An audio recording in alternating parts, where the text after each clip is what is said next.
प्राज्ञयति परम ज्योति समं समस्तेरनंत पर्यायै दर्पण तल एव सकला प्रतिफलति पदार्थ मालिका यत्र परमागमस्य जीवं निषिद्ध जात्यन्ध सिन्दुर्विधानं सकल नय विलसितानां विरोधमथनं नमाम्यनेकान्तं विरोधमथनं नमाम्यनेकान्तम्।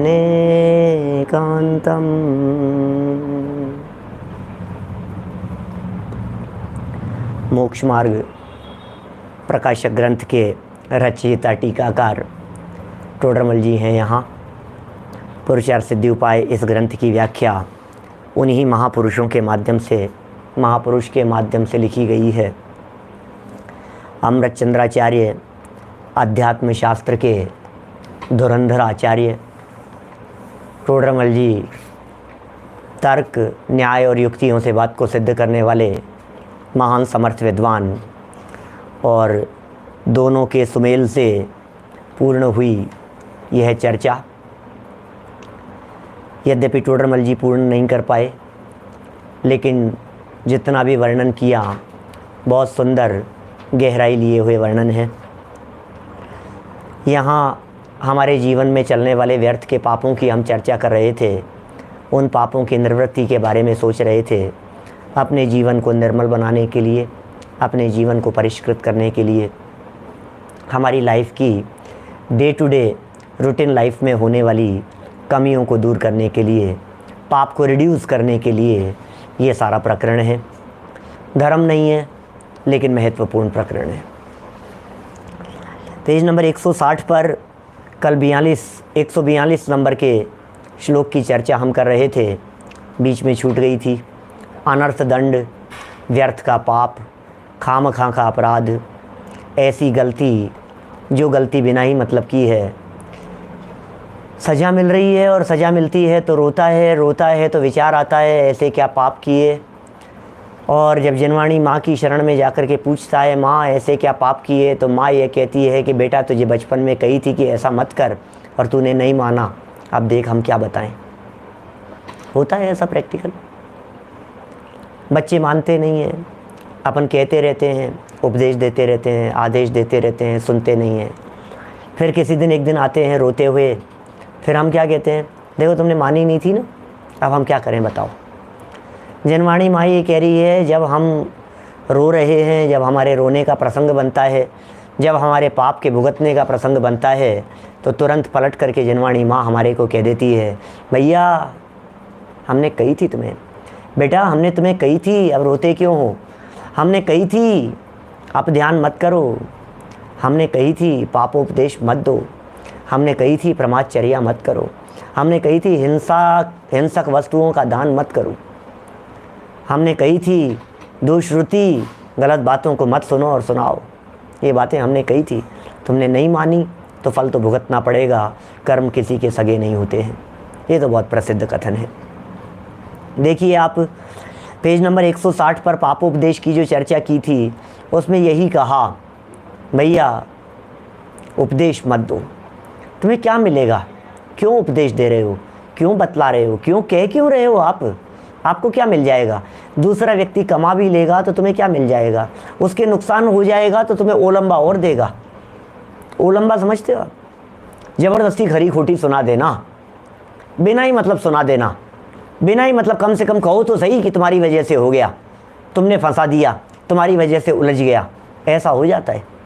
बहुत सारे बातें जो यहाँ कही है इस पापोपदेश के अंतर्गत, उन सबको देख करके ऐसा प्रतीत होता है कि साहब इस तरह का उपदेश तो हमारे ऋषभदेव स्वामी ने भी दिया था। देखिए कल मेरी भावना तो थी, लेकिन मैं जानता हूँ स्वतंत्र परिणमन है। मेरी इच्छा थी कल पापोपदेश की चर्चा पूरी करने की, लेकिन टीका नहीं पढ़ पाए हम लोग। टीका और भावार्थ पढ़ना बाकी है। पेज नंबर है 161। श्लोक एक बार पुनः पढ़ेंगे 142 नंबर का, फिर आगे बढ़ेंगे। विद्या वाणिज्यमशी कृषि सेवा शिल्प जीविनां पुंसां पापोपदेश दानम कदाचिदपि नैव वक्तव्यम। टीका में कह रहे हैं, अन्वयार्थ पढ़ने की जरूरत नहीं है। विद्या वाणिज्य मशी कृषि सेवा शिल्प जीविनाम पुंसाम पापोपदेश दानम वचनम कदाचित अपि नैव वक्तव्यम। विद्या अर्थात वैद्यक। देखो किस किस चीज़ का उपदेश देते हैं, फिर सोचना जरा, आप कभी ऐसा उपदेश देते हैं क्या? वैद्यक। विद्या, विद्या माने क्या होता है? ज्योतिष विद्या, आयुर्वेद विद्या, सारी जितनी तरह तरह की शिक्षाएं होती है ये सब विद्या के अंतर्गत शामिल होती है। कहते हैं ना कितनी प्रकार की विद्याएं, कुछ विद्या है क्या हाथ में? तो विद्या अर्थात वैद्यक, ज्योतिष आदि करने वाला, ये हो गया विद्या, विद्या वाला। आप किसी को ज्योतिष उपदेश देते हैं क्या? आप किसी व्यक्ति को वास्तु का उपदेश दे रहे हैं क्या? आप किसी व्यक्ति को आयुर्वेद संबंधी उपदेश दे रहे हैं क्या? आप किसी व्यक्ति को घरेलू नुस्खे बता रहे हैं क्या? क्या आप किसी व्यक्ति को बता रहे हैं घर गृहस्थी के नुस्खे? ऐसा कर लो, ये काढ़ा बना लो, ये पी लो, इससे ऐसा हो जाएगा, इससे तबीयत ठीक हो जाएगी, इससे आपका गला ठीक हो जाएगा, इससे आपकी जुकाम मिट जाएगी, इससे आपकी खांसी मिट जाएगी, एक काम करो ऐसा बना करके, ऐसा करके उसे उंगली से चाट लो, इससे ठीक हो जाएगी। ये क्या चीज़ है? ये नुस्खे, अनर्थ दंड है, उपदेश है ये। फिर ये सब आजीविका के संदर्भ में कह रहे हैं, वैद्य की आजीविका, ज्योतिष आदि की आजीविका करने वाले, अन्नादिक का व्यापार करने वाले, अन्न का व्यापार करने के लिए। अभी अन्न का व्यापार अच्छा नहीं माना जाता। देखिए एक्चुअल में ये जो बातें चल रही हैं, ये बातें वास्तव में पंचम गुणस्थान वर्ती के संदर्भ में चल रही है। हम यहाँ इस तरह के उपदेश देने के लिए जो निषेध कर रहे हैं वो अपनी भूमिका के अनुसार समझना चाहिए, यथासंभव कम करने की बात समझनी चाहिए क्या। और जब कभी इस तरह के प्रश्न खड़े होते हैं, ऋषभदेव स्वामी ने भी तो दिया था साहब असीम असी कृषि विद्या शिल्प वाणिज्य का उपदेश, क्या बोलो, विद्या शिल्प वाणिज्य इन सब का उपदेश दिया था ना ऋषभदेव स्वामी ने भी। तो हम ये बात कहते हैं भैया कि चतुर्थ गुणस्थान की भूमिका में दिया था, पंचम गुणस्थान की भूमिका में ये उपदेश नहीं दिया जा सकता है। ये चर्चा चल रही है व्रती श्रावक के संदर्भ में। पंचम गुणस्थान वर्ती दूसरी प्रतिमाधारी जो श्रावक है वो किसी भी व्यक्ति को इस प्रकार का उपदेश नहीं दे सकता है। और फिर देखिए उस तीसरे काल की परिस्थितियां इसी प्रकार की थी कि वो उपदेश देना उनके लिए मजबूरी थी, परिस्थिति थी, या ऐसा कह सकते हैं परिस्थिति की मांग थी, समय की मांग होती है ना। वे राजा थे, प्रजा की पालना करना, प्रजा को समझाना, प्रजा को सिखाना, उनका जीवन निर्वाह किस प्रकार से किया जाए, ये चतुर्थ गुणस्थान की भूमिका में दिया जाने वाला उपदेश है। मुनिराज ऋषभदेव नहीं दे सकते उपदेश। अरे मुनिराज ऋषभदेव तो मौन व्रत के धारी थे, भगवान ऋषभदेव भी नहीं दे सकते। राजा ऋषभदेव का उपदेश हो सकता है। राजाओं का उपदेश अलग प्रकार का होता है, तीर्थंकरों का उपदेश अलग प्रकार का होता है। भगवान भोग का उपदेश नहीं देते, राजा भोग प्रदानी होते हैं, प्रजा के पालक होते हैं, उस तरह का उपदेश देते हैं। माने हमारे को ये भूमिका समझनी पड़ेगी। समझिए आप। बोलिए मैं आपसे पूछता हूँ मंदिर बनवाना चाहिए कि नहीं? गृहस्थ बनवाए तो पुण्य, और मुनिराज इस निर्माण कार्य में लगे तो अनुचित। बोलिए भोजन करना पुण्य है कि पाप है? अच्छा पूजन करना चाहिए कि नहीं बतलाइए? पूजन करना गृहस्थ करें तो पुण्य बांधे, और मुनिराज करे तो अर्घ्य चढ़ाने लग जाए तो क्या होगा? मुनिराज के लिए पूजन नहीं बतलाई गई है। बोलिए समझ रहे हैं आप कौन सी भूमिका में क्या कार्य किया जा रहा है? अरे ऐसा कहा जाता है, जगत में प्रसिद्ध कथन है, भाई मेरा कथन नहीं है, क्षमा करना बुरा लगे तो, लेकिन ऐसा कहा जाता है गृहस्थ के पास कौड़ी नहीं है तो वो 2 कौड़ी का,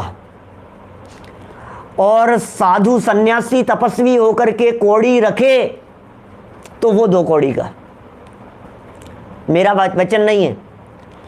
इसका मतलब सन्यासी त्यागी व्यक्ति के पास में पैसा नहीं होना चाहिए। क्या? त्यागी व्यक्ति के पास में, सन्यासी व्यक्ति के पास में पैसा नहीं होना चाहिए, और गृहस्थ व्यक्ति के पास में तो होना ही चाहिए। समझ में आ रही है बात? गृहस्थ के पास में पैसा नहीं है तो गृहस्थी चलाएगा कैसे? और मुनिराज के पास में यदि पैसा है तो फिर वो मुनि कैसे? ऐसी बात है। तो बात तो भूमिका के अनुसार होती है भाई साहब। जिस भूमिका में जो कार्य योग्य है उस भूमिका में वो कार्य किया जाना चाहिए, सीधा सा फॉर्मूला है। तो ऋषभदेव की जो भूमिका थी, राजा ऋषभदेव की जो भूमिका थी, उस भूमिका में राजा ऋषभदेव उपदेश देते हैं। 80 कृषि विद्या शिल्प वाणिज्य का उपदेश देते हैं। तो साहब हम देवें कि नहीं देवें? अरे उनका बहाना बना करके तुम जबरदस्ती व्यर्थ में पाप कमाने का विकल्प मत करो। जितना संभव हो सके उतना बचने का प्रयत्न करो। क्या समझ में आ रही है बात? देखिए पढ़ता हूँ, अभी तो शुरू किया है। अन्नादिक का व्यापार करने वाला, लेखन कार्य करने वाला, खेती करने वाला, नौकरी चाकरी करने वाला, ये सब उपदेश की बात चल रही है। पापोपदेश नाम के अनर्थ दंड की चर्चा चल रही है। ये सारा का सारा उपदेश, अरे तुम एक काम करो, अकाउंटेंट बन जाओ, तुम सीए करो, तुम एमबीए करो, एक काम करो, तुम ये काम करो, तुम ये बिजनेस करना चाहिए, तुम्हें ये काम करना चाहिए, इस काम में प्रॉफिट बहुत है, इस काम में बहुत मुनाफा है, तुम्हारी योग्यता दिख रही है इसलिए तुम्हारे को उपदेश दे रहा हूँ। किस किस को उपदेश दे रहा है भाई साहब? बोलो, ये किस किस को उपदेश दे रहा है? ये जिस जिस व्यक्ति को उपदेश दे रहा है वो सारे इसके सगे नहीं हैं, सिर्फ जानकार हैं, परिचित हैं, उनके बिजनेस से, उनकी आजीविका से, उनकी इनकम से इसका रंच मात्र भी संबंध नहीं है, इसको कुछ लेना देना नहीं है। क्या माने इस तरह की बहुत तरह की बातें व्यर्थ में होती रहती है। लोहार बन जाओ, सुनार बन जाओ, दर्जी का काम सीख लो, मैं तुम्हें काम सिखा देता हूँ। दर्जी आदि के काम करने वालों को इन्हीं कार्यों संबंधी अथवा दूसरा कोई भी पाप बंद करने वाला कार्य हो, बोलिए, एक बहुत सुंदर तर्क दिया है नीचे चल करके, अथवा दूसरा कोई भी पाप बंद करने वाला कार्य हो, उसका किसी को भी उपदेश नहीं देना चाहिए। लो, इसी को पापोपदेश अनर्थ दंड त्याग व्रत कहते हैं। हम किसी को पाप का उपदेश नहीं देते। अरे आजीविका का उपदेश पाप का उपदेश है।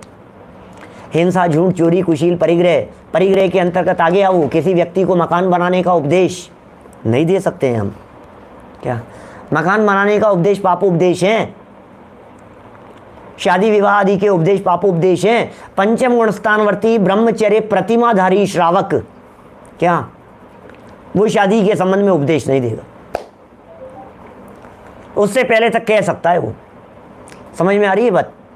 तो अभी ये मत समझना कि साहब फिर हम क्या करें, साहब हम बोलें कि नहीं बोलें। अरे हम आपके लिए नहीं कह रहे हैं, हम तो बात बतला रहे हैं भूमिका के अनुसार किन किन चीज़ों का त्याग किया जाएगा, भूमिका के अनुसार क्या क्या चीज़ छोड़ी जाएगी। कोई व्यक्ति बेरोजगार है, कोई व्यक्ति भूखा मर रहा है, हम क्या करें? मर रहा है तो मर रहा है, और हमारी भूमिका में हमने उसको कह भी दिया तो भी वो जो पाप पैसा कमाने के लिए पाप कमाएगा, उस पाप का फल के भोगने वाले कहीं ना कहीं हम भी बनेंगे, क्योंकि हम उसके उपदेश में निमित्त बने हैं, पाप में निमित्त बने हैं। इसलिए हम किसी के पाप में निमित्त नहीं बने, किसी के परिग्रह संचय में निमित्त नहीं बने। इसके संबंध में भावार्थ के अंदर बहुत सुंदर बात कही है नीचे, देखिए पढ़ता हूँ मैं, तर्क समझ में आएगा आपको। ऐसा क्यों नहीं करना चाहिए? क्या भावार्थ? अन्य जीव की आजीविका के लिए, बात सुनो, बातें गजब की है भैया, सुन सुन करके मेरा तो चित्त ऐसा हो जाता है कि कितना सावधान रहने की ज़रूरत है। वचनों की सावधानी की चर्चा चल रही है यहाँ पर। अन्य जीव की आजीविका के लिए नाना प्रकार के, अन्य जीव की आजीविका के लिए, बस कॉमा लगा दो यहाँ, चैप्टर क्लोज। दूसरे की आजीविका के लिए नहीं बोलेंगे। फिर नाना प्रकार के मकान बनाने के लिए, दूसरा पॉइंट। फिर समस्त पाप उत्पन्न करने वाले कार्यों का अपने वचन से उपदेश नहीं देना चाहिए, हमारी जबान से ये उपदेश नहीं देना चाहिए। मकान बना लो, घर का मकान बनाओ, इसको तुड़वा लो, ये कंस्ट्रक्शन करवा लो क्या? बस कुल मिलाकर के बात बेवजह सलाह देने से ये उमाकांत जी सही कह रहे हैं। बिना मतलब की सलाह मत दो, खाम खामे मत बनो होशियार, ज़बरदस्ती की डेढ़ अकल मत लगाओ। हमारे इस उपदेश से कुछ नहीं होने वाला है और इस उपदेश से नुकसान होने की संभावना ज़्यादा है, भलाई कुछ भी नहीं है। दूसरे व्यक्ति ने तुम्हारे कहने से बिज़नेस चालू किया, उस बिज़नेस में नुकसान हो गया, वो किसका गला पकड़ेगा, वो किसको सुनाएगा? हमें आकर के सुनाएगा ये तुम्हारे कहने से किया था बिज़नेस। अब हमने तो उसे अच्छे के लिए उपदेश दिया था, हमने इसलिए थोड़ी ना कहा था कि तुम्हारा नुकसान हो जाए। मत कहो ना, काहे को डेढ़ होशियार बन रहे हो आप। अच्छा, और यदि उसकी खूब चल पड़ी, मान लीजिए बिजनेस बढ़ गया उसका, आपने किसी व्यक्ति को कोई रास्ता बतलाया पैसा कमाने का, अब उस व्यक्ति ने बहुत पैसा कमा लिया आपके बताए हुए रास्ते पर चल करके, लाख 2 लाख 5 लाख 25 लाख 25 करोड़ कमा लिए मान लीजिए आपने जो बिजनेस बतलाया था उससे। अच्छा, उस 25 करोड़ में से वो कितने करोड़ आपको दे रहा है? कुछ नहीं दे रहा है। ये क्या हुआ? हमने उनको इतना बतलाया था और हमारे कहने से उन्होंने किया था और लाभ कमाया, तो क्या वो थोड़ा बहुत भी नहीं देगा? कभी कदाचित देने के नाम पर आपकी प्रशंसा कर देगा, बस इतना सा है क्या? और वो जो पाप कमा रहा है, तुमने उपदेश देख करके जो पाप कमाया है, इस पाप के फल को वो कितना भोगेगा कि पता नहीं, और हम कितना भोगेंगे कि हमने जो पाप का उपदेश दिया है वो 100% हम भोगेंगे। ये बात यहाँ भावार्थ में इस उपदेश के संदर्भ में सिद्ध कर रहे हैं। देखिए पेज नंबर 161 पर नीचे की पंक्तियाँ। अन्य जीव की आजीविका के लिए नाना प्रकार के मकान आदि बनाने में, नाना प्रकार के मकान बनाने में, समस्त पाप उत्पन्न करने में, पाप उत्पन्न करने संबंधी जितने भी प्रकार के उपदेश होंगे, अपने वचन से उपदेश नहीं देना चाहिए। अरे जवान मत बिगाड़ो, अपनी वाणी मत बिगाड़ो, अपनी भाषा मत बिगाड़ो। भाई साहब, भाषा बिगाड़ करके अनर्थ करने वाले हो आप। अपनी जवान क्यों खराब करें अपन? ये मर जाए, उसको मार दो, उसको फंसा दो, उसके साथ ऐसा कर देना। मैं तुम्हारे को उपाय बतलाता हूँ क्या जुगाड़ है, मैं तुम्हारे को बतलाता हूँ उसको कैसे कंट्रोल में किया जाना है। मत करो ना यार बात, काहे को पाप उपदेश दे रहे हो आप? जबरदस्ती के सलाहकार मत बनिए, ठीक है ना? तो वह सुखी होगा। अब सुनना, जो वह सुखी होगा, बड़ा गजब का तर्क दे रहे हैं, देखना जरा। जो वह सुखी होगा तो वह कुछ सुख अपने को नहीं बांटेगा। समझ में आ रही है भाई? हमने कहा कि तुम ये काम कर लो, हमने कहा तुम इस जगह पर इन्वेस्टमेंट कर लो, हमने कहा तुम इस जगह पर इस बिजनेस को कर लो, बहुत पैसा कमाओगे। और हमारे कहने से उसने 2-5 करोड़ रुपए वहां लगा दिए, बिजनेस में इन्वेस्ट कर दिए। फिर क्या हुआ? अब काम चला नहीं, डूब गया, तो क्या कहेगा? क्या होगा बोलो? ये कह रहे हैं जो वह सुखी होगा तो वह कुछ सुख अपने को नहीं बांटेगा, और जो वह दुखी होगा तो हमारे को निरंतर ओलंबा देगा। बात समझने की चेष्टा करना। जो वह सुखी, 2 ही परिस्थितियां हो सकती है हमारे उपदेश के बाद। हमने उपदेश दिया और सामने वाला व्यक्ति IAS बन गया, हमने कही थी, उपदेश दिया उसको और सामने वाले व्यक्ति नौकरी लग गई। अब क्या करेगा वो? पैसा कमा रहा है, अब पैसा कमा रहा है तो आपको कुछ देगा क्या ला करके? कुछ नहीं देगा। और नुकसान हो गया तो, नुकसान हो गया तो गाली और देगा। वो फंस गया तो हमारे को प्रॉब्लम क्रिएट होगी। इसका मतलब दोनों ही केस में उपदेश देना योग्य नहीं है। उसकी भलाई के लिए भी और बुराई के लिए तो देना ही नहीं चाहिए। बुराई के लिए तो आप ध्यान के अंतर्गत ले लिया। हम क्यों सोचें किसी दूसरे की बुराई के संग? नहीं साहब, हमने तो भला ही सोचा है, हमने तो अच्छा ही सोचा है साहब, हमने तो यही सोचा है साहब कि उसका भला हो जाएगा साहब, उसकी सुधर जाएगी, उसके परिवार में हो जाएगी। मत करो, मत उपदेश दो। शादी विवाह के संदर्भ में भी उपदेश देने का जमाना नहीं बचा है आजकल। क्या कल जैसे पाप का उपदेश है ना, ये अब्रह्म का उपदेश है। हिंसा, झूठ, चोरी, कुशील, परिग्रह। अब आप क्या कर रहे हो और क्या होगा? जिसका जो होना है सो होगा। हमारे उपदेश से कुछ हासिल होने वाला नहीं है, ये निषेध कर रहे हैं यहाँ। और देखिए, इसलिए क्या कहा, तीसरी लाइन है भावार्थ की। जो वह सुखी होगा तो वह कुछ सुख अपने को नहीं बांटेगा। और वचन के द्वारा बिना प्रयोजन ही पाप उत्पन्न करेगा, उसका फल अपने को ही भोगना पड़ेगा। हमने जो वचन के द्वारा पाप कर लिए हैं, उस पाप का फल तो हमारे को ही भोगना पड़ेगा। बस सीधी सी बात है। इसलिए बिना प्रयोजन पापदायक वचन नहीं बोलना, इसे पापोपदेश अनर्दंड त्याग कहते हैं। जबरदस्ती के बिना मतलब के सलाहकार मत बनना। ये बात अलग है कि आपका प्रोफेशन ही कंसल्टेंसी का हो सकता है। कोई वकील होंगे, एडवोकेट साहब हैं हमारे, हैं एडवोकेट है ना योगेश जी, तो और भी बहुत सारे हैं इस तरह के जो सीए होंगे, जो चार्टेड अकाउंटेंट होंगे, जो इस तरह का काम करते होंगे, जिनका काम ही उपदेश देने का है, जिनका काम ही किसी व्यक्ति को कुछ ना कुछ सलाह देने का है, कंसल्टेंसी का काम है। डॉक्टर होंगे जिनका प्रोफेशन इस प्रकार का होगा। तो फिर क्या करें बोलो, क्या किया जाए कि अब ठीक है आप जो उपदेश देंगे तो देंगे, सामने वाला व्यक्ति आपके पास में कंसल्टेंसी लेने के लिए आया है, इसलिए दे रहे हैं आप, इसलिए आपको दिक्कत नहीं है। समझ में आ रही है मयंक जी? आपका प्रोफेशन है वो, सामने वाला व्यक्ति आपको फीस दे करके आपसे सलाह लेने के लिए आया है। पांडे जी,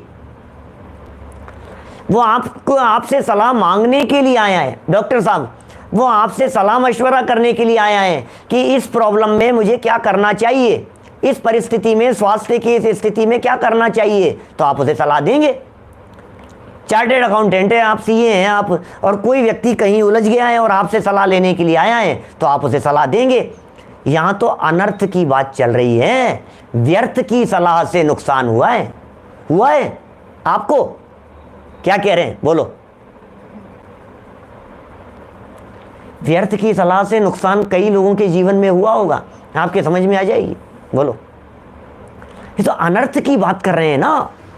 ये जिस पाप की बात कर रहे हैं वो पाप अनर्थ दंड है, खाम खाका है, बिना मतलब वाला है। इसलिए बेमतलब वाले पाप से बचना है हमारे को, ठीक है। देखिए आगे क्या कह रहे हैं, इसलिए बिना प्रयोजन पापदायक वचन नहीं बोलना। बिना प्रयोजन नहीं बोलना, प्रयोजन बनेगा तो बोलेंगे ही। इसे पापोपदेश अनर्थ दंड त्याग कहते हैं। इस तरह से दो अनर्थ दंड की चर्चा हमने यहाँ की है। आज देखिए तीसरे की चर्चा प्रारंभ करते हैं। तीसरे प्रमादचर्या अनर्थ दंड त्याग व्रत का स्वरूप क्या कह रहे हैं इसमें? 143 नंबर श्लोक। भूखनन वृक्ष मोटन षाड्वल दल नाम्बुसेचनादीनि निष्कारणं न कुर्यात् दल फल कुसुमोच्चयानपि च। ओहो, क्या कह रहे हैं? बड़ी सुंदर सुंदर बातें हैं भाई साहब। आप चलते चलते पेड़ तोड़ने लगते हैं, आप चलते चलते पत्तियां तोड़ने लगते हैं, भूमि को खोदना, ज़मीन खोदना, मकान बनाना। अभी तक तो बात कर रहे थे दूसरे को उपदेश नहीं देना, दूसरे की बात कर रहे थे। अब बात आ गई है अपने आप के ऊपर। अभी कल तक जो बात कही या पिछले श्लोक तक जो बात कही है उसमें अप ध्यान और पापोपदेश की चर्चा की। माने चिंतन मत करो और बोलो मत, दो हो गए ना। चिंतन मत करो, अप ध्यान, खोटा चिंतन मत करो, और पापोपदेश, गलत बातें मत बोलो, पाप रूप बातें मत बोलो। समझ में आ रही है बात? अब तीसरे नंबर का पॉइंट है कि करो मत। प्रमादचर्या नाम है इसका। चर्या माने करना, चर्या माने आचरण, चर्या माने प्रवृत्ति। ऐसा आचरण मत करो, ऐसी प्रवृत्ति मत करो जिस आचरण और जिस प्रवृत्ति से हिंसा होती हो। क्या? जिस आचरण और प्रवृत्ति से किसी जीव की वीराधना का पाप लगता हो वो मत कीजिए, ऐसा पाप। बोले क्या क्या हो सकती है ऐसी बातें? उन क्रियाओं को इन्होंने कह दिया, कर प्रमाद जल भूमि वृक्ष पावक न विराधे। शेरडाला में एक एक लाइन में 5 प्रकार के अनर्थ दंडों की चर्चा की है। बहुत सुंदर चर्चा है। श्लोक मैंने पढ़ा है, अन्वयार्थ पढ़ रहा हूं, देखिए जरा। भूखनन, ओहो, भूखनन करने के बारे में चिंतन करना अप ध्यान है। भूखनन करने के बाद में उपदेश देना, भूखनन करने के बाद में उपदेश देना, ये पापोपदेश है। और भूखनन कर लेना, क्या कर लेना, समझ लीजिए, भूखनन किया हमने तो ये प्रमादचर्य, लेकिन प्रमाद करके ऐसा कह रहे हैं। भूखनन, वृक्ष मोटन, शाडवल दलन, अम्बुसेचना आदिनी, माने पृथ्वी खोदना। पृथ्वी खोदना, क्यों खोद रहे हो आप पृथ्वी? खाम खामी जमीन क्यों खोद रहे हो? बोलिए आप। पृथ्वी खोद रहे हैं साहब, जमीन खोद रहे हैं साहब, खोदने में कितनी हिंसा होगी। हमारे दादा है ना, छोटे दादा, उनके पिताजी उनको कहा करते थे, बेटा, और कई उपदेशदाता इस तरह की बात कहते हैं, बेटा जीवन में बना बनाया मकान ले लेना, लेकिन मकान नहीं बनाना। बहुत हिंसा है उसमें, बहुत अनर्थ दंड होता है, बहुत संकल्प विकल्प होते हैं। और सच में अपने दिल पर हाथ रख करके सोचो, यदि आपने मकान बनाया हो तो जब मकान बनता है ना, तो साल 6 महीने तो आपकी जो हालत होती है, साल भर हो गया, 1.5 साल हो गया, 2 साल हो गए, मर के पच गए भाई साहब, और अंत में आते आते तो ऐसा माथा पकड़ लेते, भैया तेरे को जो लगाना है सो लगा दे, जो लगना है सो लग जाने दे, कोई बात नहीं। पच गए यार, दुखी हो गए हम तो, इन कारीगरों से, इन ठेकेदारों से, इन लोगों से हैं, प्लम्बर, बिजली वाला, आए दिन कभी कौन छोड़ के भागता है, कभी कौन क्या काम करता है, क्या क्या माथा पच्ची होती है, क्या तोड़ फोड़ चलती है दुनिया भर के। भाई भाई बच गया यार, तो क्या करें बोलो। भूमि खोदने का निषेध कर रहे हैं, वृक्ष उखाड़ना, पेड़ पौधे उखाड़ दिए। देखिए, भूमि है पृथ्वी का एक जीव, 5 प्रकार के स्थावर लगा लेना, यद्यपि यहाँ आदि शब्द के अंदर सब लगा लेना, इत्यादि, इत्यादि का है ना, अपि, अपि माने इत्यादि भी। तो भूमि खोदना माने पृथ्वी खोदना, वृक्ष उखाड़ना, पौधा उखाड़ दिया, जमीन में से उखाड़ रहे हैं।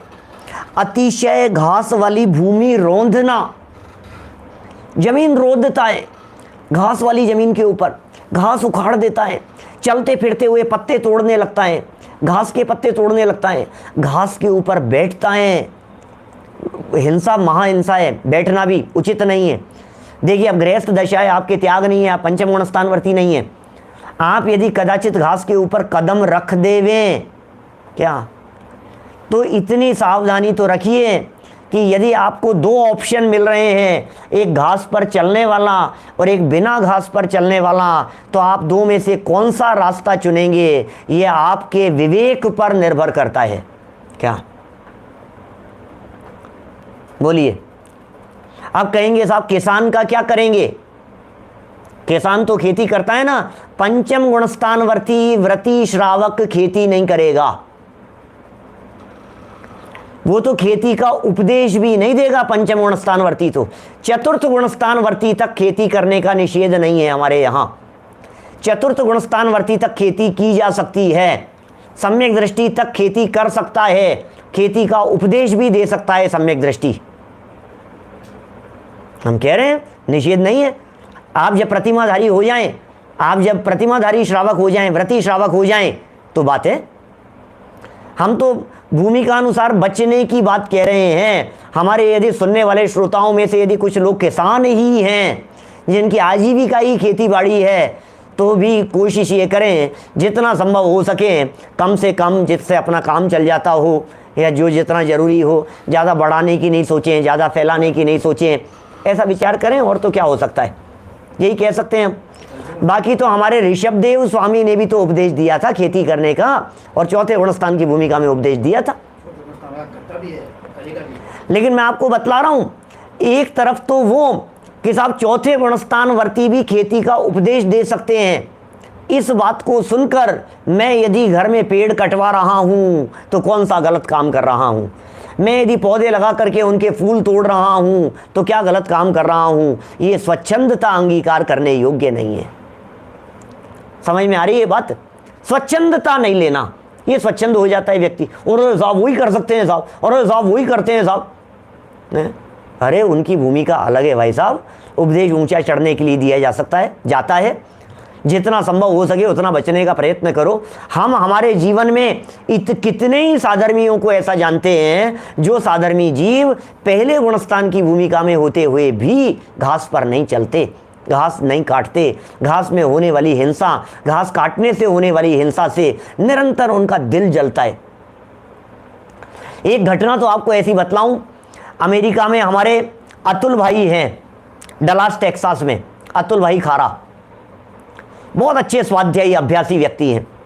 हम बराबर हर साल जाते हैं वहाँ, रुकते हैं उनके यहाँ अमेरिका में हर महीने 15 दिन में घास काटना कंपलसरी है, बिल्कुल कंपलसरी है। घास लगेगी भी और घास कटेगी भी, बिल्कुल कंपलसरी है। नगर की ऐसी वो है, कंडीशन है, अब क्या कर सकते हैं। वो हमेशा ये काम करते थे और उन्हें बहुत खलती थी ये बात। उन्होंने गवर्नमेंट में बात की, मतलब क्या कहेंगे, कानून में बहुत चर्चा की, गवर्नमेंट ऑफिसरों से काफ़ी उन्होंने विवाद किया नकली घास लगाने के लिए। उनकी तरफ से मना आती रही, फिर ये आर्ग्यूमेंट करते रहे, नहीं साहब सेटिंग बिगड़ जाएगी, आपके बगल वाले का जो कलर होगा वो अलग घास का होगा, आपके घास का कलर अलग प्रकार का होगा, नहीं नगर की शोभा बिगड़ती है, आपके मकान के बाहर घास है, आपको आर्टिफिशियल नहीं चलेगी, आपको यही करवानी पड़ेगी। बहुत मेहनत करके उन्होंने कानून से लड़ करके 2-4 साल लगे उनको लड़ने में, लेकिन लड़ा करके उन्होंने वो नकली घास की परमिशन ली और वो आर्टिफिशियल घास पूरा पक्का करवाया उन्होंने, और आर्टिफिशियल घास लगाई उसी कलर की, उसी सेटिंग की। गवर्नमेंट में केस लड़ करके उन्होंने वो घास को बिल्कुल परमिशन ली वहाँ से और पास करवाई उस चीज़ की, उसकी क्वालिटी, उसका कलर, उसका शेप, सब चीज़ें। ऐसे होते हैं, बोलो इतनी सावधानी हम कर सकते हैं क्या? कोई बात नहीं, आप जितना कर पा रहे हैं उतना कीजिए। मैं ये नहीं कह रहा हूँ आपके गार्डन है, आपके ये, आप उसको सब हटा लो तो बहुत अच्छी बात है, मेरे कहने से जितना कर सको। यदि आप नहीं कर पा रहे हैं तो कोई बात नहीं, उसकी अनुमोदना तो मत करो, कोई बात नहीं। अपने गलत काम के बारे में कम से कम खेद खिन्नता का भाव तो हो मन में इस तरह का भाव तो आना चाहिए कि यार जब मौका मिलेगा, जब प्रसंग बनेगा, ज़रूर छोड़ेंगे यार। अभी छूट नहीं पा रहा है, लेकिन ये काम छोड़ने योग्य है, ये काम करने योग्य नहीं है, हम ये काम करेंगे नहीं, जितना संभव हो सकेगा हम इससे बचने की कोशिश करेंगे। ये तो किया जा सकता है कि नहीं? घास के संदर्भ में बात कह रहा हूं। लोग तो घास पर बैठते हैं और पता नहीं क्या होता है, अनर्थ दंड की बात कर रहा हूं। घास के अंदर उंगली जाएगी और उंगली से उस घास को ऐसे घुमाते रहेंगे उस घास को, और निकाल करके तोड़ते रहेंगे। बातें कर रहा है, कोई मतलब नहीं है, और घास को उखाड़े जा रहा है, तोड़े जा रहा है उसको बैठे बैठे। और तो और किसी चटाई पर बैठे हैं तो उस चटाई में से खोदने लगेंगे, निकालने लगेंगे, उखाड़ने लगेंगे। कोई धागा यदि निकल रहा है, मान लीजिए पलासना है, कोई धागा है, किसी दरी पर बैठे हो, किसी चद्दर पर बैठे हो, और कोई धागा यदि हाथ में पकड़ में आ गया तो उस धागे को घुमा करके खींच करके उसको तोड़ देगा। सोता नहीं है उसको। कैसी स्थिति है जगत में? ये कहा जाता है, ऐसा कहा जाता है कि घास पर पैर रखना माने गर्भवती स्त्री के पेट पर पैर रखने के बराबर है। प्रसिद्ध कथन है, अनेक बार सुना होगा आपने। देखिए, अतिशय घास वाली भूमि रोंदना, पानी सींचना आदि, चय माने और, दल फल कुसुमोच्चयान, पत्र फल फूल तोड़ना। एक तो घास काटने की बात कह दी, अब पत्ते तोड़ रहा है, फल फूल तोड़ रहा है, उनकी हिंसा कर रहा है, पेड़ काट रहा है, चलते ही सड़क पर चलते अचानक उछलता बच्चे होते हैं ना 18-20 साल के, 25 साल के, जो जवान लड़के हैं, सब घूमते फिरते हुए ऐसे चलेंगे, ओ धम धम धम, पेड़ के ऊपर चढ़ गया, खूल लिया, टहनी तोड़ रहा है, आम निकाल रहा है, ये कर रहा है, वो कर रहा है। भाई साहब, कृष्ण लेशिया जैसे परिणाम हो जाते हैं, कृष्ण नील का पोत लेशिया जैसे, अशुभ लेशियाओं जैसे परिणाम है। उस पाप का फल हमें भोगना पड़ेगा। न जमीन खोदेंगे, न वृक्ष काटेंगे। वृक्ष काटना हिंसा है, महाहिंसा। अजैन लोग समझते हैं इसे। हमारे जब यहाँ 5-7 साल पहले की बात है, धर्म जी आपको ध्यान होगा, जयपुर के आसपास की, जयपुर से इधर आगरा रोड बन रही थी और हजारों पेड़ काटे जा रहे थे। न्यूज़पेपर की हेडलाइंस थी इस तरह की, कत्लेआम। ऐसा बोलो, जैन नहीं, जैनियों की बात नहीं कर रहा, उन्हें भी लगता है ऐसा, इतने पेड़ काटे जा रहे हैं। हाईवे बन रहा था, 6 लेन हाईवे बन रहा था और सारे लाइन से सारे के सारे पेड़ ऐसे काटे जा रहे थे। भाई साहब, प्रमादचर्या की बात कर रहे हैं, प्रमाद नहीं होना चाहिए। लाइफ में प्रमाद यदि होगा तो सब अनर्थकारी है, और प्रमाद नहीं है तो आप जो कर रहे हो सो ठीक है। बोलो, माने पेड़ पौधों के संदर्भ में हो गई, जमीन के संदर्भ में हो गई, कंस्ट्रक्शन के संदर्भ में हो गई, जल के संदर्भ में हो गई। नल खुला हुआ छोड़ दिया, प्रमादचर्या है, पाप बन रहा है। बोलो क्या? आप पूछ रहे हैं अमेरिका के अंदर कहाँ रहते हैं? डलास टेक्सास की बात है, डलास टेक्सास में रहते, नॉर्थ टेक्सास। तो मेरा कहने का मतलब यह है कि आप सोचिए किस किस चीज़ के बारे में बात कर रहे हैं। पानी धुल रहा है, होश ही नहीं है, क्या फर्क पड़ रहा है यार, बह रहा है तो बह रहा है, सड़क पे बहता रहता है। अरे कई बार इस तरह के वीडियो आते हैं, आप सोचेंगे तो दंग रह जाएंगे। वो पानी, एक आदमी ने पानी पिया और आदमी पानी पी करके नल खुला छोड़ करके चला गया, और फिर एक बंदर आया और बंदर ने आकर के नल बंद कर दिया। बोलो, सोच सोच करके ऐसा लगता है यार वो बंदर बंद करके चला गया। गजब यार। वो वीडियो देख देख करके इस तरह की बातें ख्याल में आती है कि कोई पूर्व के संस्कार होंगे कि भैया जल जीवन है, जल की सुरक्षा की जानी चाहिए, व्यर्थ में लाइट नहीं जलती रहनी चाहिए, अग्नि का एक जीवों की हिंसा हो रही है, पंखा जलते नहीं रहना चाहिए। मैं आर्थिक दृष्टि से बात नहीं कर रहा हूं, मैं अनर्थ दंड की बात कर रहा हूं। इस बिना मतलब के पाप को कौन भोगेगा ये तो बतलाइए, इस पाप के फल को भोगने वाला कौन होगा?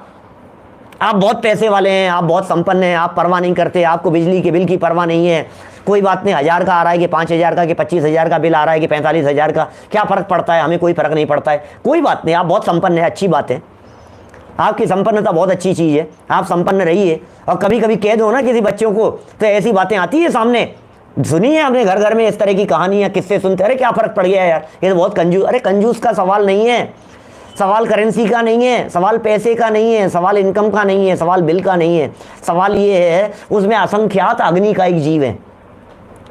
सवाल ये है कि पंखा चल रहा है, उसमें असंख्यात वायु का एक जीवों की भी विराधना हो रही है, अग्नि की भी विराधना हो रही है और वायु का एक जीवों की भी विराधना हो रही है। प्रमाद का दोष लग रहा है उसमें, प्रमादचर्या है ये। आप अग्नि जला रहे हो, आप गृहस्थ हैं, अग्नि तो जलाएंगे, पानी तो डुलेगा, नहाएंगे भी और पानी पिएंगे भी और बर्तन भी साफ होंगे, तो पानी तो डुलेगा, क्यों नहीं डुलेगा पानी? आपने यदि अग्नि जलाई है, बिना अग्नि जलाए भोजन कैसे पकाएंगे, खाएंगे कैसे आप? तो भोजन तो पकाया जाएगा। लेकिन आपने गैस का काम खत्म हो जाने के बाद भी गैस जल रही है, अभी 2 मिनट बाद में दोबारा कुछ चढ़ाना है, तो क्यों जलती छोड़ रखी है उसे, ये बतलाइए। अग्नि का एक जीव तो मर ही रहे हैं और उस अग्नि के संपर्क में आने पर अन्य जीव भी मर रहे हैं। बहुत विचारणीय बातें हैं ये सब, छोटी छोटी सी बातें हैं, लेकिन लाइफ किस तरह से जीना है। कर प्रमाद जल भूमि वृक्ष पावक न विराधे, इनकी विराधना नहीं हो, स्थावर जीवों की विराधना नहीं हो। अरे जो श्रावक होता है वो त्रस हिंसा का तो त्यागी होता है, और वो श्रावक जीव स्थावर जीवों की व्यर्थ में प्रमाद पूर्वक हिंसा नहीं करता है। क्या समझ में आ रही है? त्रस हिंसा को त्याग वृथा था वर्ण सहारे, त्रस हिंसा को त्याग वृथा, क्या? त्रस हिंसा का तो त्याग और वृथा बिना मतलब स्थावर जीवों की विराधना नहीं करता। देखिए नीचे, बिना प्रयोजन इत्यादि भी बिना प्रयोजन न कुर्यात नहीं करना चाहिए। बिना मतलब मत करो। अग्नि जलाने का निषेध नहीं है, पंखा चलाने का निषेध नहीं है, लाइट जलाने का निषेध नहीं है। समझ में आ रही है बात? मिसयूज करने का निषेध है, खामखा का निषेध है, बिना मतलब की पाप का निषेध है, ये बात कही जा रही है। टीका पढ़ते हैं, देखिए पूरी करेंगे बात। निष्कारणम भूखनन वृक्षमोट्टन षाड्वल दलन अम्बुसे चनादिनी च दल फल कुसुमोच्चयान अपि च न कुर्यात। बिना प्रयोजन पृथ्वी खोदना, वृक्ष उखाड़ना, घास को रोंदना, पानी सींचना, बिना मतलब पानी ढोले जा रहा है, एक बाल्टी से काम चल रहा है और बाल्टी, अरे क्या फ़र्क पड़ता है, और ढोल दो और ढोल दो और ढोल दो। अरे भैया कम से काम चल सकता है तो मत ढोलो ना, क्यों खोल रहे हो आप, क्यों ढोल रहे हो आप? फैलाना, फैलाओ तो मत। पत्ता फल फूल तोड़ना इत्यादि कोई भी कार्य नहीं करना चाहिए। क्या? जितना संभव हो सके उतना ना करें। ये सारी बातें जितनी प्रथम गुणस्थान वालों को उपदेश दिया जा रहा है, ये यथासंभव उपदेश दिया जा रहा है। खींचतान मत करना, ऐसी खींचतान मत करना, अग्नि जलाने में हिंसा होती है, कल से मैं खाना नहीं बनाऊंगी। क्या? बोलो, कल से खाना नहीं बनाऊंगी मैं, कल से कपड़े नहीं धुलेंगे घर में भैया। क्यों? क्योंकि पानी डुलता है, उसके अंदर हिंसा होती है। भैया अपनी भूमिका को पहचाने। क्या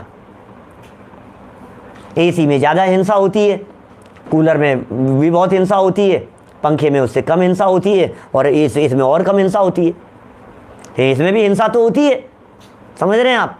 तो जितना संभव हो सके भूमिका अनुसार उतना उतना अपने को सोचना चाहिए। देखिए भावार्थ पढ़ते हैं। गृहस्थ श्रावक, समझा रहे हैं, देखो किसी तरह की कोई मिसअंडरस्टैंडिंग नहीं हो जाए इसलिए समझा रहे हैं। गृहस्थ श्रावक अपने प्रयोजन के लिए भूमिका अनुसार विवेक पूर्वक आवश्यक कार्य करता है। गृहस्थ हैं, अपने प्रयोजन के लिए करता है, लेकिन निष्प्रयोजन तो नहीं करें। अपने प्रयोजन के लिए करता है तो अनर्थ नहीं है। अन माने नहीं, अर्थ माने प्रयोजन। अन अर्थ माने बिना प्रयोजन। अभी तो प्रयोजन से कर रहा है, नहीं नहीं जरूरी था साहब चलाना, इसलिए चलाना पड़ गया, चलाना पड़ेगा साहब, गैस चलानी पड़ेगी साहब, क्या करें, नहीं अब क्या करें, तो फिर कोई बात नहीं। लेकिन बिना प्रयोजन तो काम निकल जाने के बाद तो बंद कर देवे।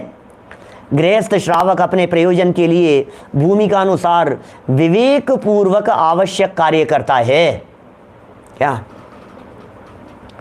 परंतु जिसमें अपना कुछ भी स्वार्थ न हो, जिसमें हमारा किसी भी प्रकार का स्वार्थ न हो, जैसे कि रास्ता चलते वनस्पति आदि तोड़ना, अब उसमें हमारा क्या प्रयोजन सिद्ध हो रहा है? आपको यदि आम खाने हैं तो नीचे टूटे हुए गिरे हुए पड़े हुए हैं, उन्हीं को खा लो, अब तोड़ना क्या जरूरी है? भूमि खोदते चलना, चलते चलते खोदते हुए चलना, लकड़ी से ठोकते हुए चलना, ये व्यर्थ की क्रियाएं हैं। इत्यादि व्यर्थ के काम नहीं करता। कौन नहीं करता? व्रती श्रावक इत्यादि व्यर्थ के काम नहीं करता, उसे ही प्रमादचर्या अनर्थ दंड त्याग व्रत कहते हैं। भाई साहब कुल मिलाकर के हमारे जीवन में प्रमाद नहीं होना चाहिए। दोष तो प्रमाद का है, हिंसा में प्रमाद परिणति मूल है। हमारे आचरण से, हमारे व्यवहार से, हमारे क्रियाकलाप से, हमारे उठने से, बैठने से, चलने फिरने से, हमारे इन प्रवृत्तियों से, असावधानी और अयत्नाचार पूर्वक प्रवृत्तियों से दौड़ रहे हैं, बिना देखे दौड़ रहे हैं, भाग रहे हैं, धमाधम सीढ़ियां कूद रहे हैं, उछल रहे हैं, उछल कूद कर रहे हैं, ऊपर से नीचे, नीचे से ऊपर, इधर से उधर। क्या भैया सावधानी से, सावधान रह करके करो भैया। बहुत तरह की बातें हो सकती है, सोचना विचार करना कौन कौन सी क्रियाएं इस प्रकार की आपकी डे टू डे लाइफ में होती है, रूटीन लाइफ में होती हैं, जिस पूरी क्रियाओं के अंदर आपका कोई मतलब नहीं होता है, उन चीज़ों से आप बच भी सकते हो। आप देखिए जाले तोड़ने लग जाता है, मकड़ियों का घर उजाड़ दिया, एक दिन तुम्हारा घर उजड़ जाएगा। कल्पना की है आपने ऐसा? तो साहब जाले हो गए तो क्या करें? अरे होने नहीं दो, ये प्रयास करो ना। बोलिए, होने नहीं देवे, ये प्रयास किया जाना चाहिए कि नहीं? घर में प्रॉपर वे में यदि आप साफ सफाई रखेंगे तो कैसे जाले लगेंगे वहाँ? किस प्रकार की स्थिति होगी? और जाले लगेंगे नहीं तो हटाने की स्थिति नहीं होगी, उन मकड़ियों को घर से बेघर करने की स्थितियाँ तो नहीं होगी। सर में पहले तो साफ नहीं रखो आप, गंदा हो जाए और जुएँ पड़ जाएं, और फिर उसके बाद में निकाल करके उनको पानी में डाल दो, पटक दो उनको, पता नहीं क्या क्या कौन कौन से शैम्पू लगा करके उनको जान से मार दो उनको। ये तो अनर्थ दंड है, महापाप है ये तो। पहले तो सिंक रुक गया है आपका, पहले तो ऐसी चीज़ें उसके अंदर डाल दो जिससे वो रुक जावे। अरे अकेले पानी से वो नहीं रुकता है, यदि उसमें खाने पीने की चीज़ें जाएगी तो आपका सिंक रुके बिना नहीं रहेगा। आपको लगता है छोटे छोटे से दाने हैं, इतने इतने से क्या फ़र्क पड़ गया है? नमकीन के 4 दाने हैं, क्या फ़र्क पड़ गया है? वो जो आते हैं ना, और भी समझ लीजिए आप, गोल जो दाने होते हैं, बूंदी होती है, इस तरह की चीज़ें होती है, छोटे छोटे से टुकड़े हैं, क्या फ़र्क पड़ गया? ये तो बह जाएंगे। रोटी के टुकड़े टुकड़े से उसकी पपड़ी है, छोटी छोटी सी चीज़ें हैं, सब्जी के ऊपर का थोड़ा सा ऐसा ही है, बह जाएगा इसमें। ये सब आपके सिंक को रोकेगा। क्या नौकर के भरोसे काम नहीं चलेगा भैया, स्वयं सावधानी विचार करनी पड़ेगी भैया। नौकर का कोई दोष नहीं जब मालिक को होश नहीं। चाय की पत्ती भी मत डालिए उस जगह पर, चाय की पत्ती भी सिंक के अंदर जाएगी तो वो कहीं ना कहीं रोकेगी, और रुकेगा तो फिर आप क्या करेंगे? फिर उसमें तेजाब डालेंगे, तो फिर क्या कर रहे हो आप? खामे खामे बेचारों को मौत के घाट उतार रहे हो आप। आलोचना पाठ में आप जितनी बातें बोलते हैं एक बार उसका गंभीरता से विचार करना कि हमारे जीवन में कितनी बातें प्रमाद रूप हो रही है। चींटियां आ गई, पानी से बहा दो। चींटियां आ गई, झाड़ू लेकर के सबको नाश कर दो, सबका बहा दो, इनको ये कर दो, उनको खींच दो लक्ष्मण रेखा। अरे भाई प्रमाद मत करो, प्रमाद मत करो, आलस मत करो, थोड़ा टाइम लगेगा, कोई बात नहीं। किसी एक अन्न के दाने में यदि चींटी आ गई है तो उसे ऐसे मत करो, ऐसे मत हटाओ, फूंक मार दो हल्का सा, उन चींटियों को हट जाने दो, इधर उधर चले जाने दो, अपने रास्ते चले जाएंगी वो। 2 मिनट लगेंगे। अन्न का दाना जिसमें चींटी आई है, प्रथम तो गिरा क्यों? असावधानी तो वहां से हो रही है। गिरा क्यों? वो नहीं गिरना चाहिए था, खाते समय सावधानी रखनी चाहिए थी। ये असावधानी का पाप है। चाय का प्याला पी करके, चाय का प्याला आपने रख दिया, फिर उसमें रात भर पड़ा है, मच्छर गिर रहे हैं उसके अंदर हैं, उसमें चींटियां आ रही है, उसमें जीव पड़ रहे हैं, उसमें कॉकरोच आकर के मर गया है। अब ये हिंसा का पाप कैसे लगेगा? ये सब प्रमादचर्याएं। प्रमादचर्या के बारे में खूब डिटेल में लंबी चौड़ी चर्चाएं की जा सकती है आपके बीच में, लेकिन मैं चाहता हूं आप स्वयं अपने प्रमाद को देखें, आप स्वयं अपने आलस्य को देखें, आप स्वयं अपने अविवेक को देखें और उससे बचने की चेष्टा करें। हमारे जीवन से ये अविवेक निकल जावे, असावधानी निकल जावे। और असली प्रमाद की यदि मैं आपसे बात करूं तो असली प्रमाद होता है स्वरूप के प्रति असावधानी। जिसे अपने आत्म स्वरूप के प्रति असावधानी है, जिसे अपने आत्मा की खबर नहीं है, जिसे अपने ज्ञायक स्वभाव की खबर नहीं है, ऐसा असावधान व्यक्ति प्रमादी व्यक्ति है। क्या?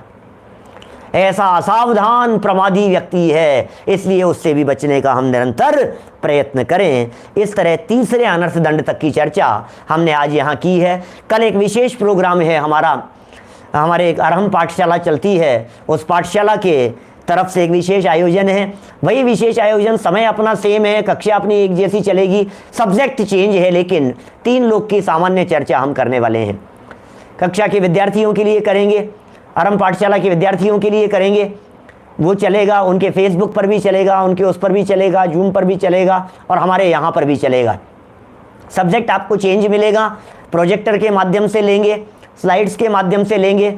चर्चाएं बहुत गहरी नहीं करेंगे, सामान्य चर्चाएं करेंगे हम, लेकिन 3 लोक के संदर्भ में। क्या है 3 लोक? कैसी है 3 लोक की संरचना? कोई बनाने वाला है क्या उसे? ऊर्ध्व लोक, मोटा मोटा रफली आइडिया, मध्य लोक का रफली आइडिया, अधोलोक का रफली आइडिया, इन सब की चर्चाएं लगभग 8 बजे से शुरू होगी चर्चा और लास्ट में शंका समाधान होते होते करीब 1.5 घंटे का यह प्रोग्राम होगा। तो आप थोड़ा सा समय की सहूलियत और अनुकूलता देखते हुए आप उसका अवश्य लाभ लेवें और उनको सूचित करें। इंडिपेंडेंट टॉपिक है, उसके बारे में सूचित कर सकते हैं। मैंने टेलीग्राम के ऊपर उसका पोस्टर और लिंक भी डाल दी है, आप उसे भी जगह जगह फॉरवर्ड कर सकते हैं। आपके मोक्ष मार्ग प्रकाशक के ग्रुपों के ऊपर भी उसकी डिटेल डाल दी जाएगी, आप वो भी औरों तक पहुँचा सकते हैं। चलिए, बाकी सुबह का कार्यक्रम दोपहर का यथावत चल ही रहा है। रात्रि 8 बजे की सूचना मैंने आपको दी है। जनवाणी स्तुति। निज निधि निज में बताई, यह अनंत उपकार है, उसके लिए जिन वाणी माँ को वंदना शत बार है, वंदना शत बार है। 9 बार ओंकार मंत्र। नमो हरिहंताणं, नमो सिद्धाणं, नमो